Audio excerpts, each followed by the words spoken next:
সম্মানিত উপস্থিতি, এ পর্যায়ে ইসলামী সঙ্গীত পরিবেশন করবেন ইমাম বুখারী শাখার ওয়াহিদ সানি ভাই। প্রস্তুতি গ্রহণ করবেন সর্বশেষ ইসলামী সঙ্গীত প্রতিযোগী ইমাম শাফিঈ শাখার ফরিদুল ইসলাম ভাই। আসসালামু আলাইকুম ওয়া রাহমাতুল্লাহি ওয়া বারাকাতুহু।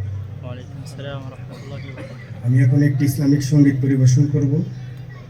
সঙ্গীতটির কথা লিখেছেন আবু তাহের বিল্লাল, সুর করেছেন সঙ্গীত মশিউর রহমান।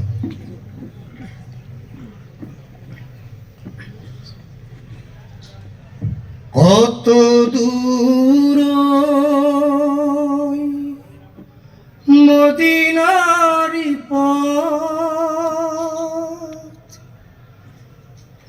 ওদের মাঠার কত দূর, কত দূর মদিনারি পথ, ওদের মাঠার কত দূর, তায়েফের গ্রাম আর কত দূর, কত দূর রাসূলের রওজা বলো, কোথা সেই বেলালের আজানের সুর, কোথা সেই বেলালের আজানের সুর, কত দূর